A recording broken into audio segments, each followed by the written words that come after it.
Hello everybody, આજની તમને હું થોડીક એક સ્પેશિયલ આઈટમ બનાવું છું એ બતાવી દઉં. ફ્લાવર, ગાજર અને એક બટેટું અને એક આખું ટમેટું આટલું બોઇલ કરવા મૂક્યું છે. અને હવે એમાં આ હું Nagaland style boiled vegetables with soup બનાવું છું. હવે એમાં આદુ અને લસણ ખાંડીને રાખ્યા છે એ નાખી દીધા છે ઉકળતા પાણીમાં. અને એક લીલું મરચું પણ નાખ્યું છે અને 2 સૂકા મરચાં નાખું છું. અને આ બેમ્બુ શૂટ્સ છે એ નાખું છું,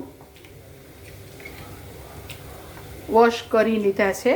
આ બેમ્બુ શૂટની Nagaland special fresh pure and local fermented bamboo shoot. તો આ ઓનલાઈન મગાવેલા છે અને એનો યુઝ કર્યો છે. અને હવે એક સોલ્ટ એડ કરું છું.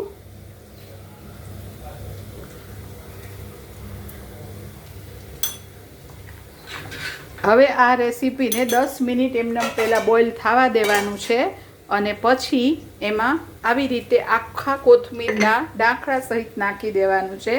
અને પછી આ રેસીપીમાંથી આ જે ટમેટું છે એ અને અડધું બટેટું અને મરચાં આ લઈ અને એને થોડા ક્રશ કરી નાખવાના છે. અને પછી એ આમાં પાછા ઉમેરી દેવાના છે. એટલે રસો ગ્રેવી જેવું ઘટ થઈ જશે. તો આ બોઇલ્ડ વેજીટેબલ્સ વિથ સૂપ એ એક નાગાલેન્ડ રેસીપી છે. આ ટ્રાય કરું છું આજે. અને બીજું આપણું રૂટીનની રસોઈ તો છે જ. આ ભુજિયા છે પરવળના, અને દાલ ફ્રાય છે, જીરા દાલ.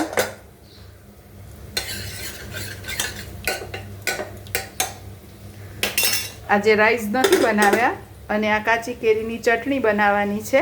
અને એક રોટલી અને દહીં છાશ છે. તો આજનું મેનુ કંઈક આવું છે. Thank you for watching.